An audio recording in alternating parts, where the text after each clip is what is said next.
Definitely a potential high impact selection there. So we'll have to keep an eye on the Hoodwink. In the meantime, over on the side of DogChamp, hmm, okay. The Sand King coming out for them here, so either someone's getting switched into a support position, ET, or DogChamp just really threw it down with three straight core picks, and it kind of feels like it might be the latter with the Mirana now being picked up as well. Yeah, and it makes you say, okay, are we getting a well, last pick five? Let's go. B9 would be so happy for that, even though that's a situation that doesn't really spell out all too much. But there's your counter. That's where you're going to need to be very careful position-wise. Abaddon is not typically seen as the de facto counter versus that Bat Rider, but if you do get too close, if you don't know where that Abaddon is, if he could be sneaking in the tree line, then your team fight is over. It's done. The lasso doesn't go through, then your Sand King has to pretty much suicide to jump into the middle of a fight that looks like it's going to be a timber saw balling out of control running at you. Not the prettiest thing to dive forward into.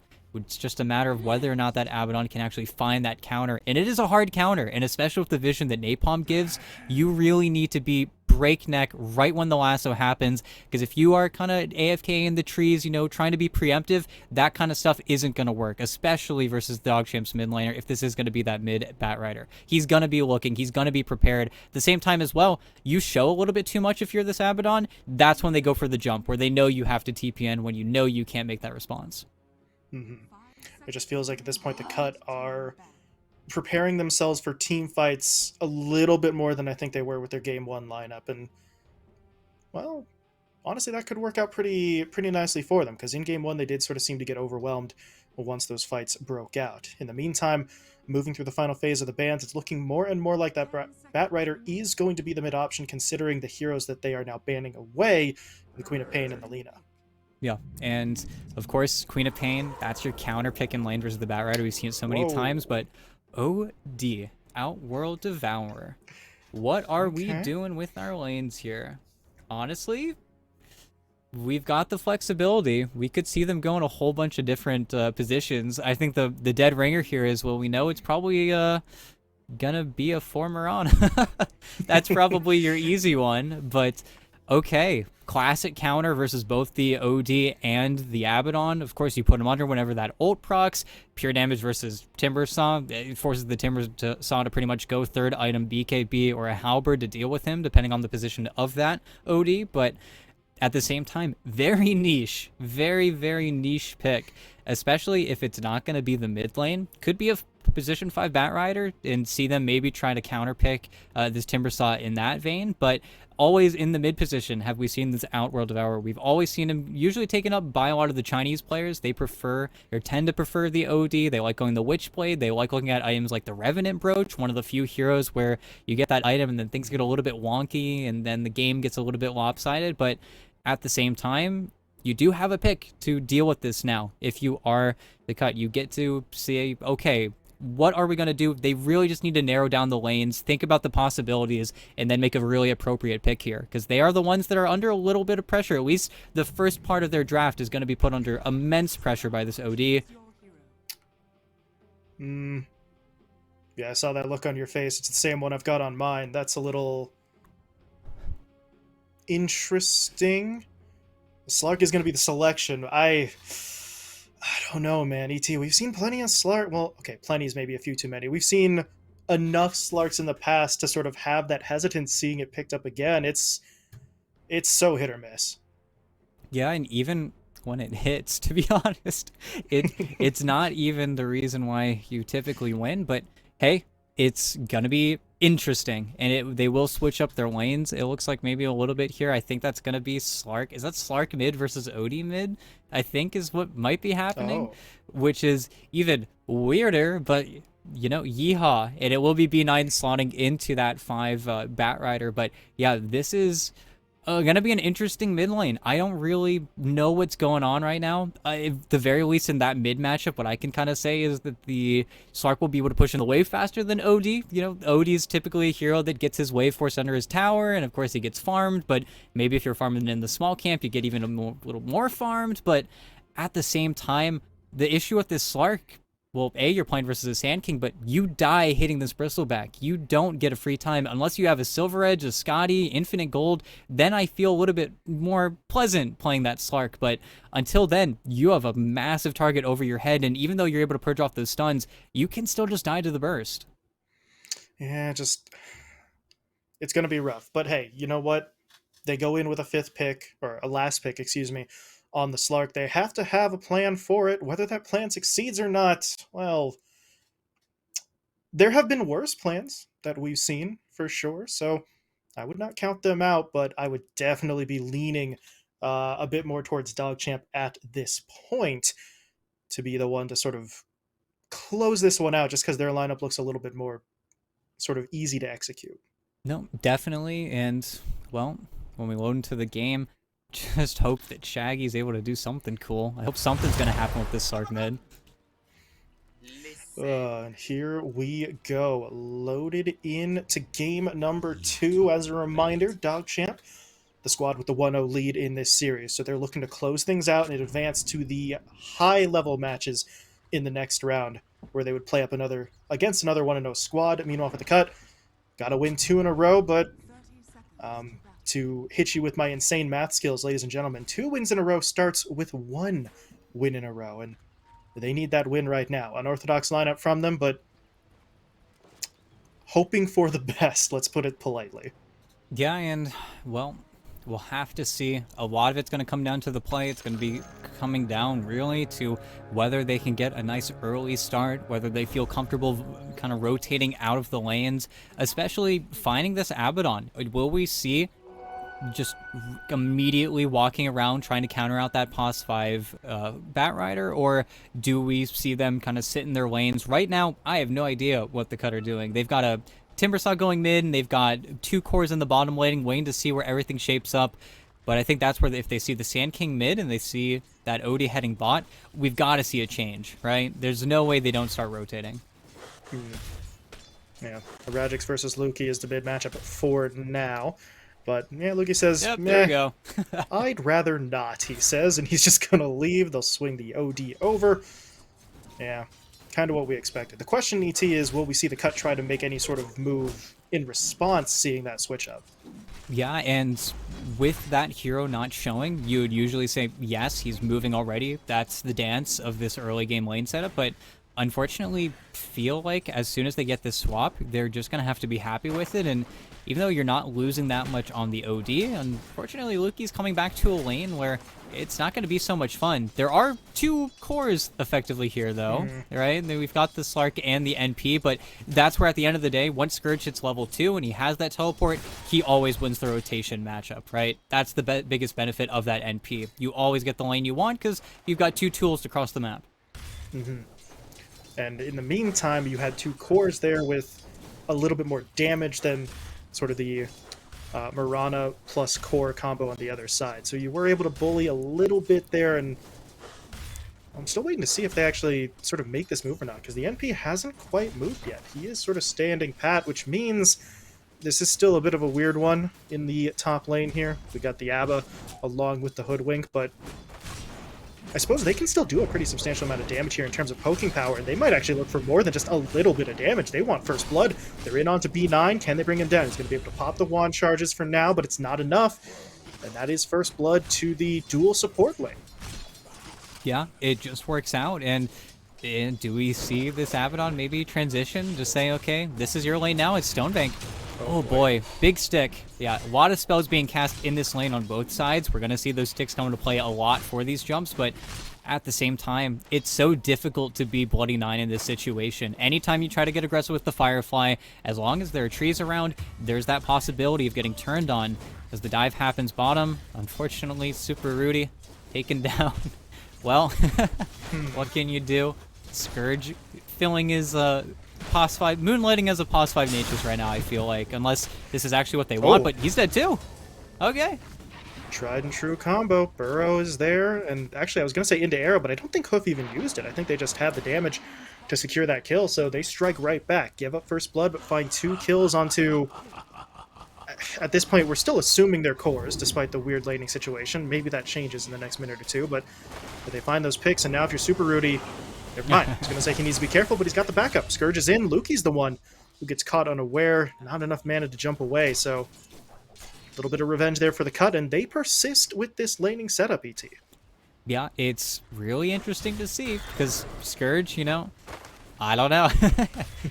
we don't really, take him as a 5 player, but I feel like in a few situations I've seen him move himself across. I believe whenever he had, I want to say Yuar standing in for himself almost. He was forced to play 5, and then he had, the big boy playing carry in front of him. But, it takes a pretty big carry player to say, somebody else take it from me, So maybe some character development coming in from him. But at the same time, Pos 5 Nature still gets farm anyway, right? Eventually you're going to see him rotate to the jungle. Eventually you're going to see him pick up a few items. So maybe this is just hedging your bets. But yeah, a humble and willing to sacrifice personality is not always the most prevalent among North American players. Don't want to trash talk my own region too much, but we do kind of all know it's true, as that's an interesting play onto Stonebank top, trying to make it happen, but B9 arrives in time to help out, and well, now your Abba's got to be a little bit careful here, although this is always maybe the one downside of this lane. B9 can get a lot of nice damage in when he wants to poke, but getting the Bristleback directly into a fight's a little bit more complicated. Not nearly as complicated as that play, other way around. Far more complicated than that play. Super Rudy just jumps straight in with that pounce and takes down Hoof. Yeah, and unfortunately, you're almost level 5 on this Slark. You've had a pretty good build-up up until this point, even though, it felt a little bit rough maybe earlier on, but that's where Luki is actually the one that's going to be a little bit more strapped for levels that the Mirana's been taking away from him, and nice TP. Short on stuns. Yeah, just really the hoodwink to work with, and over on the other side, oh boy, Super Rudy in some trouble. We will wait for this fight and get to that sponsor message in just a second, folks. It's coming, but we'll see if they get the kill onto Super Rudy first. They want it. They need one more hit. The arrow immediately hit a creep, so Rudy is still trying to dance his way out of this. And at this point, I think he gets out. Luki, he's got this. No, he doesn't actually. He doesn't have the Burrow Strike back up, so he's going to be able to get away. And with that, now we'll get to that message from our sponsor, Thunderpick. You're topping up your balance on Thunderpick. Don't forget to use promo code Bitcoin. You get a 100% bonus on your deposit up to 500 euros. Thank you once again, Thunderpick. Yeah, and sad. It's just nighttime vision, Slark, diving him under tower. It doesn't pan out. At least we're farming in the mid lane. I do wonder what we're going to see this Odie actually go for in Tomler, but until then, neither side really rotates. But that's a kill you don't want to give up. Just in the lane a little bit too long. That's everything. Abaddon is tapped now, but a lot of lane kills in this game. This is a little bit abnormal because they're kind of working with not a lot of gas right now. Nobody's super high level. Nobody's really been sacking themselves to propel these heroes forward. This is just good laning mechanics across the board. 7 kills in 6.5 minutes. Not a pace that we see in every game, but it is nice seeing the teams kind of go at each other a little bit earlier. Now, well, what is going to be the play? Nope, still no swap in those lanes. They refuse to switch it up. It continues to be the Slark Nature's Prophet duo, so still makes for an interesting scenario. Meanwhile, the Bristle picked up his Vanguard and then kind of shifted into the jungle a little bit. So this top lane is not entirely abandoned, but it's not a priority right now for DogChamp. It's very funny seeing Rajix waited for the 7-minute stacks of camp, gets all those neutral items for his team, but at the same time, can't really lane versus the OD anymore. That lane is pretty much a wash now, just too much damage coming in from those orbs, but everywhere, every lane, there's trades being made, and I think B9, don't believe he has his boots, should be able to get walked down here. Might be trying to avoid another bushwhack, but Firefly ends, and B-God's not nice. Takes the kill for himself. Just looking to punish that Bat Rider at every possible opportunity, and it's been working out pretty well so far. Meanwhile, there's a ping down in the bottom lane. Luki's going to try for it. There's going to be the burrow into the arrow, but the damage from this duo really isn't where they need it to be yet, and now they're going to get turned on. Super Rudy jumping in. There's going to be the pounce. B-God coming in as well, but they have to watch that ult. They get the kill onto Luki first, but death does not end the epicenter. So Super Rudy still gets taken down in the cut. I suppose they get the 1-for-1 trade there. That's going to work out okay for them, but they committed more resources overall, I think, than their opponents did. No, definitely, and it doesn't feel too great, but hey, it's okay. We'll see what we can do reset-wise, but that was also a level 6 Hoodwink showing up to that fight with the Sharpshooter. Top lane has been so successful for the cut. Seeing what B-God is actually able to do now is going to be so important, because anybody that comes down here, I mean, it's a level 4 Batrider. Anybody that occupies that lane is going to be underneath danger, while top lane, this is just Luki biding his time for his Blink Dagger. Unfortunately, not too close to it. You'd wish to be maybe another 500 gold up, but hasn't really gotten the opportunity to cut the waves, go for those big stacks, so instead he's just been taking the lane farm. Good news for him, at least, is that the Abo alone won't really be able to pressure him too heavily, so it may take more time, but he should be relatively safe. In the meantime, Tomler mid really has just been kind of dominant right now. He's moved into the top position in the net worth there as well. He was trailing the Timber for a couple of minutes, but he has claimed that position, and no one's come calling to try and punish the OD just yet.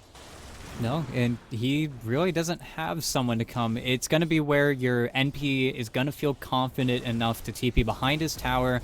Probably on the NP's level 6 is where we see this OD really get put underneath pressure, but even then, you got to be so clean with that kill. OD gets 1 or 2 Astrals off, he hits you with his orb a little bit on the dive, and then that Sanity's Eclipse does so much damage. Doesn't have it skilled up just yet, but when he does find that opportunity to, you know he's going to be ready. And this immediate Force Staff as well, he's just trying to be as obnoxious as possible to kill, just so his team can flood behind him. And that's really a safer way than I've seen OD played recently, but hey, whatever works, works. It's no Witchblade, but it'll definitely keep him alive longer. And OD, one of those heroes, right? The longer he lives in a fight, the more sort of damage he starts to accumulate onto the other team. So it's a more roundabout way than what we're used to, as you said, but if it works, then they're going to be very, very happy with it. And as you also said before, it's not like anyone's coming around to stop the OD from farming. He has stayed mid for 10.5 minutes now. So if no one's going to stop you, just keep on farming, Tomler. See where that gets you, and maybe another 5 to 10 if he's lucky. And we'll have to see, because it's not just him. Everybody is farming, and it's where Rogix, he's been taking over the triangle. He's been farming all of that as well. It's just a matter of neither side being able to really play with these carts too efficiently, because whatever lane has a cart in it, Luki is going to push out with his Sandstorm, and the cart dies. He's trying to force the skill of the ulti. Do it. Oh, okay, there it is. The problem is Luki didn't know B-God was coming until it was too late, and now, well, that decision seems a little bit foolish in retrospect. He tries to force the ult, does manage to do so, but at the cost of his own life anyway. No, not pretty, not easy. Kind of walking on each other's toes in the Radiant jungle a little bit here as B9 takes over the bomb jungle, but all space for Stonebank to take what I think was a 2-stack of the Ancients, just a little thing that the Mirana made for him beforehand, but at the same time, all these tier 1s are just alive. I think we're going to see maybe a trade of the bad tier 1. Both carries are still hovering around their lanes, though, and Rudy, you want to be here. It's a little scary, but Arrow and Lasso, it's very hard to get that initial jump, but I think this will be him rotating out and then seeing whether they can kill Luki a second time. They kill the Sand King top, they win. They get the tower and they get the Sand King off the board, but otherwise we're back in that slump. And here we go. Okay, they started off. There's the Sprout into the Sharpshooter hit. Luki, though, not dead yet. And look at the TP's flood again. They want the fight. They're not going to be able to save Luki, but can they get into revenge? They're going to set up onto 1. They put B-God under. They would like the Abba here as well, but I say as well, they may take him instead of B-God. Unless Tomler... Never mind. Tomler says, you're not going anywhere, dude. Drops down the Sanity's Eclipse, and they pick up the 2 support kills. That's not bad, considering their tier 1 tower stays alive there. As you can see from the teamfight recap, they get the gold, they get the experience, but you would have loved to get the core kill in there as well, but at this point, beggars can't be choosers.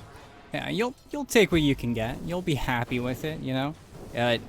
It's still these buildings surviving, and if you are DogChamp, you got that bottom tower before you made that dive play. It's still very unfortunate that they Right. lost to the Sand King. That's another maybe a few minutes on his blink dagger, not your 9-10 minute blink that we're used to seeing, but hey, he still has it, and he still has his epi. Not the most levels in your Sand King, just because he was splitting a lot with that Mirana, but he's got a smoke in his inventory. He wants to make a play, would absolutely love to kill this NP into pressure, but they would settle with a rat, even though I probably wouldn't settle for a rat. It's a far easier kill as a secure, though, as they will go in, burrow into arrow, Starstorm there. That's about as easy as it gets, as B-God gets taken down, and unfortunately his ABBA support was a bit too far away to break that up. Yeah, but again, it's them being the aggressors. The Cuts still have to kind of run up their opponents here. They're the team with the NP. You start slacking, use maybe a few too many ultimates, and then you immediately lose a building in return. At least that's how it usually works versus that Nature's, but here we go. Going in behind the tower. If they find the NP, that'd be quite nice, and they'll have to dive, though. Okay, burrow, arrow. That's... Oh man, that's brutal. Scourge, I mean, take your hands off the keyboard at that point. There's just nothing to be done. Once the first stun hits, he's dead. Yep, not a lot you can do, and they're not done. Rudy's here, but I don't know if he can stick around. It's just an Echo Saber. He is not strong, and this would be terrible. They need the Abaddon to connect, otherwise... Oh, Mistimed the arrow a little bit, but they do still get off that lasso, and Super Rudy actually jumps into the fire, so he's taking a fair bit of damage, but he is going to stay alive. His teammate, though, not so lucky. Ratchet goes down, and then, well, spoke too soon. Tumblr just goes right in with the right click, takes Super Rudy down. They get the banish on to the ABBA, but job done. They got the kills they wanted. Diving the tier 1 for supports, not exactly in the cards for them, so they back themselves out, and it's another team fight win. That one was not pretty, but they get it done, and as our ops points out, hell of a lot of damage there from the Sand King. oh, definitely. They're just kind of chilling in that sandstorm for a very long time, and of course, Luki does go down, but he pulls the Abaddon away from top, and then the play doesn't get made on their towers, but yeah, immediately missed the arrow, but still ends up working.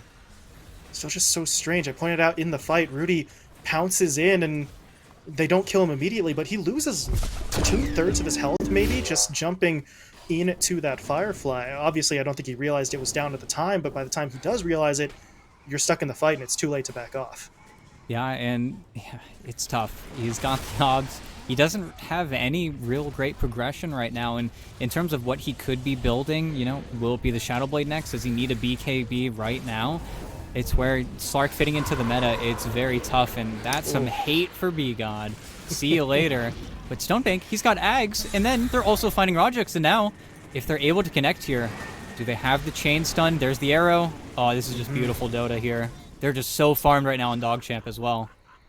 Just starting to roll their opponents a little bit there. Tomler gets both of those kills too, so your OD continues that ascension net worth-wise, and now Super Rudy, well, he's kind of on the run, and he's going to run directly into heroes. Can he somehow get away? Popping the ult, trying to make it out, but they're going to follow him on foot.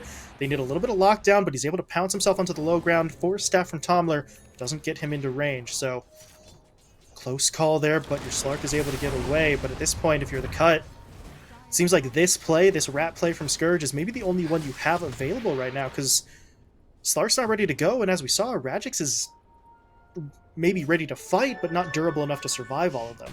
Yeah, and that is really the problem of this game. Until your Timbersaw gets a BKB, he's not a Timbersaw. He got countered. He is not able to play at kind of max strength right now. He's not able to be the menace that we're used to seeing from that hero.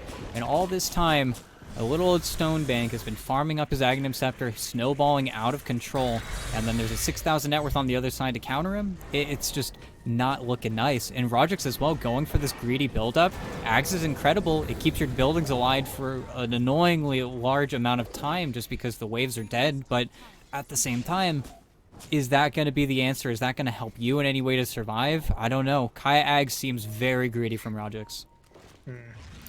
Well, we'll have to wait and see what kind of an impact he can have. He's going to have to step up in a massive way in terms of the damage output with that kind of build, so a lot of eyes will be on Rojix now as B9 is getting aggressive. There's going to be the lasso.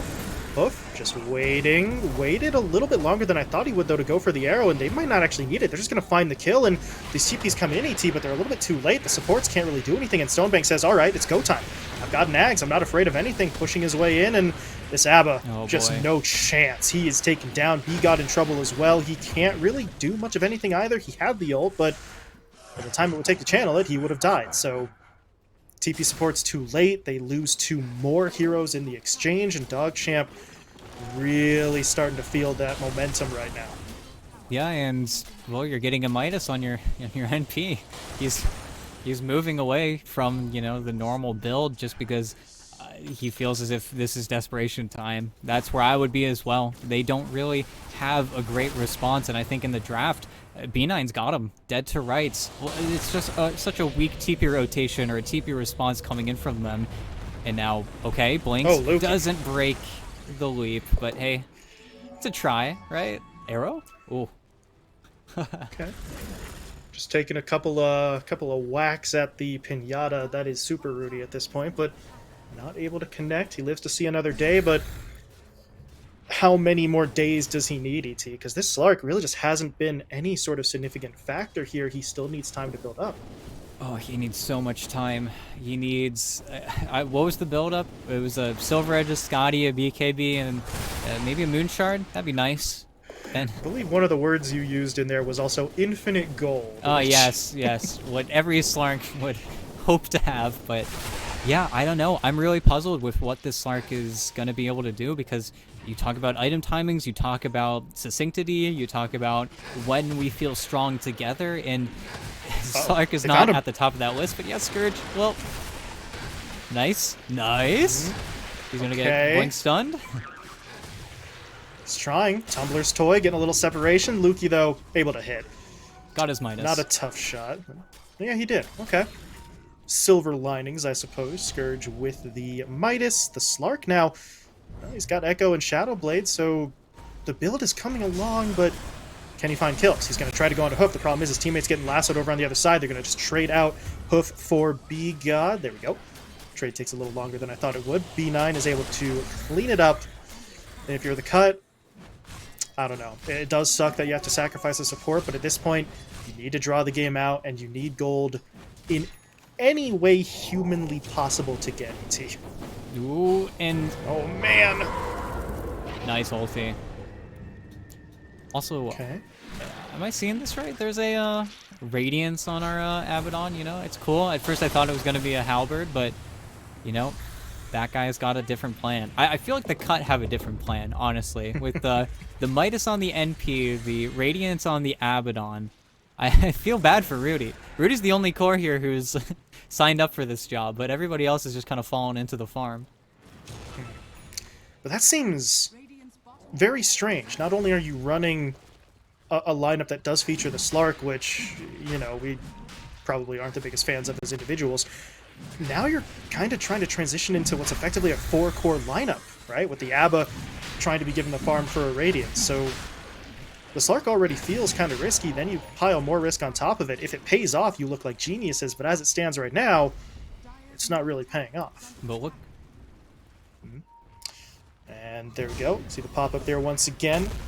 Shout out to Thunderpick. If you're topping up your balance on Thunderpick, don't forget to use promo code BITCOIN. Get a 100% bonus on your deposit up to 500 euros. Thank you, Thunderpick, for the odds and well, for sponsoring the event in general, as there was a bit of a pick-off there during that shout-out. It was the Nature's Prophet who gets picked off here, so Scourge, he's not really having a whole lot of fun this match, ET, and now his teammates are going to suffer as well. Rudy actually not taken down right away. He's able to survive. It's the supports on DogChamp who get cleaned up instead. But, yeah, here's where the problems begin. How do you deal with Stonebank? Right now it seems like the answer is run for your life. And they're not going to all make it away. And Stonebank? Oh, that's the problem. You hit his back with the Slark. Even though you're taking his stats away, it just doesn't matter. And it was a fantastic bushwhack. That's why the supports both died here. And maybe can Rudy? Whoa, got what him. happened there? Uh-oh, hold on. Fuel Scepter. Oh, no. Can Lukey get away? He'll blink across the river. That's, I think, probably the easiest kill opportunity Rudy has seen in like 15 minutes, and he can't make it happen. Oh my goodness, and look at how fast the Roche is because of the damage from the Arcane Orb. It's tough. This game is not easy, and again, the only reason they got those 2 kills on the supports on the DogChamp side, fantastic bushwhack from Begon, but He is the only support. The one thing you could say about all this farm that the Cut have spread across their lineup, they're in the middle of the pack. All 4 of them are. That's something nice. B-God is the only support in this game, but it's where, unfortunately, seeing the other cores in the game just pulling ahead. That's a nice pick, though. And we do need to see picks like that. Rudy, he uses BKB. Rajax needs an item to kind of tank up versus the Bristleback, but Scourge, well, hello. Oh boy, Lukey wants to introduce himself. That is probably one of the most optimistic TPs I have seen. No way it actually goes through.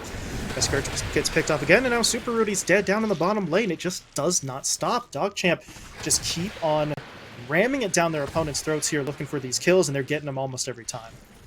Yeah, it just works, and the name of the game will change slightly for DogChamp, especially if they're looking for an item like the AC.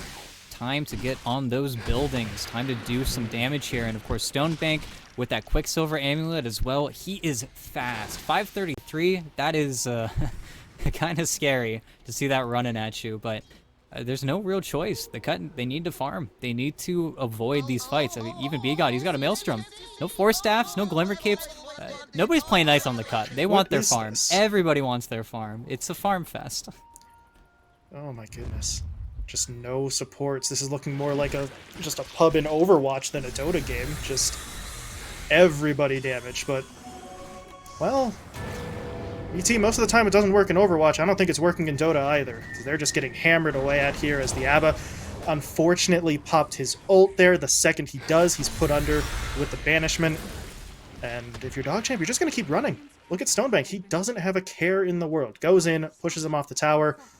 Unfortunately, doesn't have a creep wave to try and take that tier 2, but doesn't really matter, especially if Scourge is going to get caught again. Up top, he's caught in the tree line for, I think, the 3rd time now, and he might still get the tower. Well, no, he doesn't even get that. Luke is able to deny it. Yeah, it's getting tough. Even Rudy, he wants to make that play, but the sentry coverage from DogChamp has just been phenomenal. And, well, Tomler. Okay. There's the that Force Staff out, and that's a full hex. Okay. Okay, that's rude. That's straight up rude as Rudy gets taken down. Rajik's now in trouble as well. Lukey channels out the ult. Rajik's doing his best to survive, but it's not going to be enough. He at least kills off Hoof before he goes down, but at this point, ET, those kills, they really don't even matter anymore. Pickoffs onto supports in exchange for your own cores is not going to cut it. Well, now Stonebank's max move speed, you know. Had time to get the boots of travel, so now he's even faster. And yeah, the stakes are there. Everything has risen, I think, above what the Cut can possibly do right now. They are pretty much all in on this Timbersaw with the BKB, doing everything for them, because Scourge, he is a consistent source of gold for his opponents at this point. He's really struggling. 0-7 now, I believe, for Scourge. He just can't catch a break, and, well, we have all had those kind of games, ET, but it's just painful when you're in a pro match, and it's even more painful when you're the person kind of being relied upon to bring the damage right now, because Super Rudy's still nowhere close to a position to sort of shoulder that burden. Yeah, and I was gonna say, I see the bump there. Is this a 90? Almost 99% win probability. It's not looking great right now. I feel like their one opportunity back into this game is killing the Pinata that is this OD and hope that he doesn't get a BKB before their opportunity closes, because he's enormously leveled. He's the highest level in the game, I believe, and he has no defensive items aside from that Force Staff and his ability to Astral himself, but we gotta get an Orchid or a Silence or something, and that's our way back in it, but God. Okay, DD Rune Bristleback. That's also a way to kind of lose everything here. Nobody's cutting the wave either. We're not seeing anybody go for that play just yet, so this is all damage that is going to be felt. They are holding on to the Glyph, though, so this should delay the push maybe a little bit here, as well as Rajix with that Aghanim Scepter being very obnoxious, but yeah, with this Aegis, they just want to do as much as they can. Stonebank's taking a lot of damage, but he wants to die. If he's going to time out, he's going to time out, but there we go. Yep.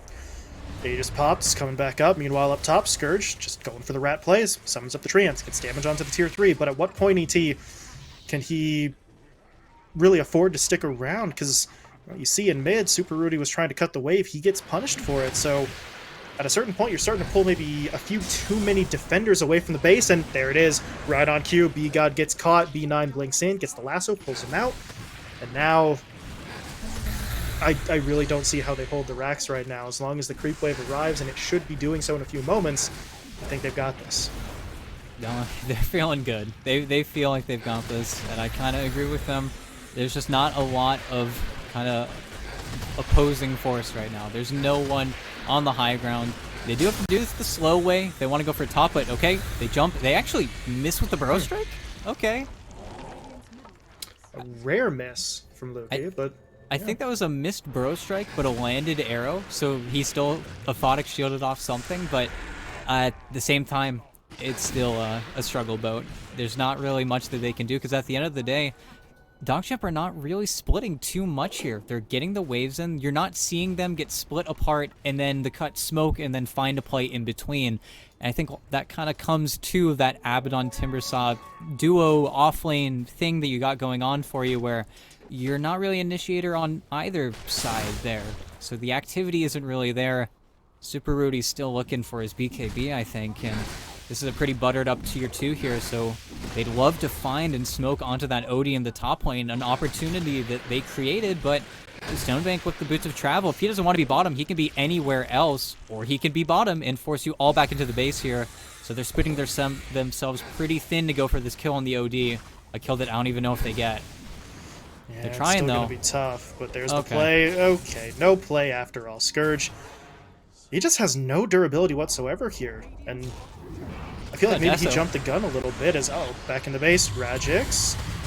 Dual Scepter locks him down, pops his BKB, that immediately leads into the lasso. They do still need to wait out the last bits of that magic immunity, and Rajix is going to try to use that time to get back to the fountain. It looks like he'll make it, but now the front line for the cut has completely collapsed. There is no one in front of these racks, so DogChamp are just going to clean it up for free. Yeah, I don't know. I don't know what the cut are really thinking at this point. They're probably, I wouldn't say unhappy, but definitely feel a little bit exhausted after this one. And game's not over yet. Super Rudy's going ham, but he's just dead. God, just gets blown to hell by the Sanity's Eclipse. Rudy down, Rajix gonna get locked down and finished off as well. Luki, meanwhile, gets off the Burrow Strike directly into the Abba, so they'll clean him up as well. They're chasing B-God through the trees, 4 down, and Scourge is not even in the base. There is no one home right now for the cut. And DogChamp, at this point, kind of taking a victory lap as they push onto the tier 4s. Yeah, and they're looking good. They're looking real good right now. This was a clean victory, a clean draft. I mean, 26k gold lead at 30 minutes. It's almost 1,000 gold per minute when it comes to the net worth graph.